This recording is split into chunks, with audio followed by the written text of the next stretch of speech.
yesterday saw the opening of the 18th Congress, which, right off the bat, received orders of priority legislation from the chief executive.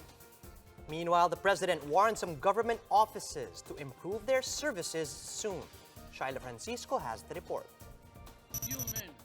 Among the priorities Duterte mapped out on the economic front is the second round of tax reforms, which will pull corporate income taxes down to 20% from the current 30%.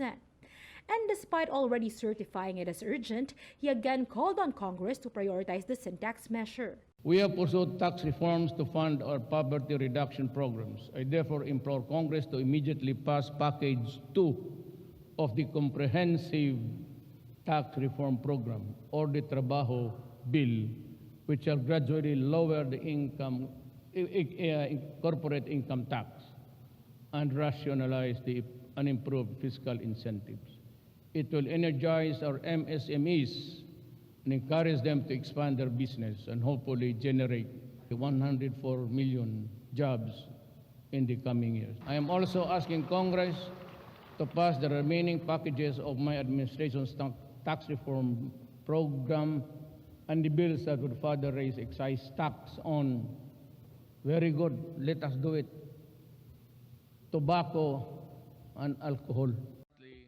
Circling back to one of his most celebrated campaign promises that have yet to come to fruition, Duterte also told lawmakers that it's high time for a new salary standardization law to raise the pay of government workers, including those of public school teachers. Salary standardization law.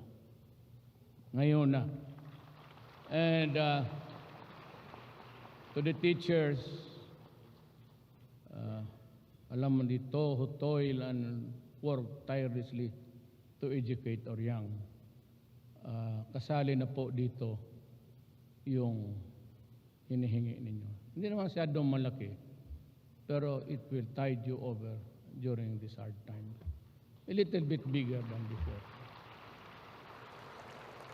This is intended to increase salaries of national government workers, including teachers and nurses. Correct. With only 3 years left in his term, the president admitted that there's still much to be done.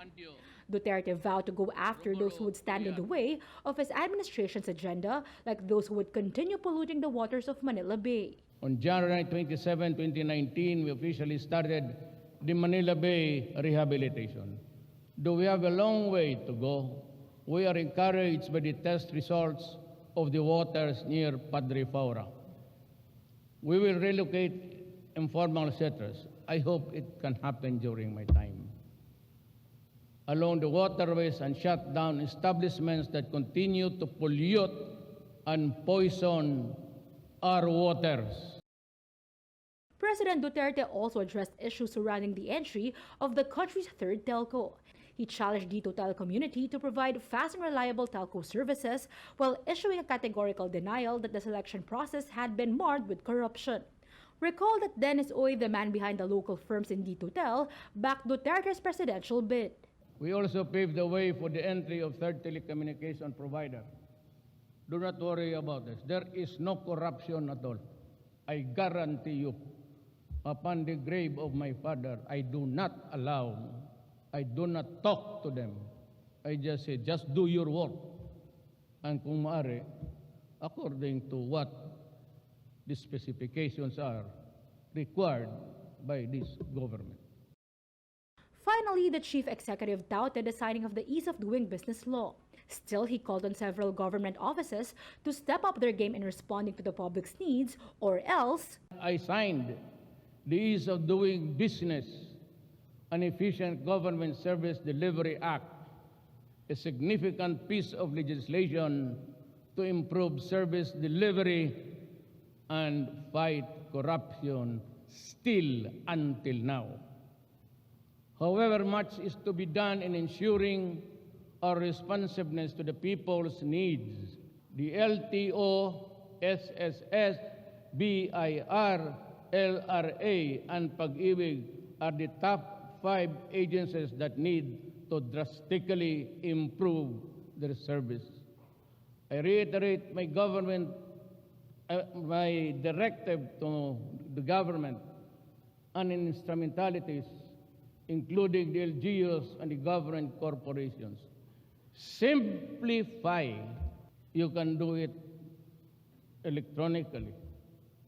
You do not have to go to the office. I've been asking that from you since 3 years ago. Pag hindi pa ninyo nagawa yan ngayon, papatayin ko talaga kayo. Shaila Francisco, We Are One News.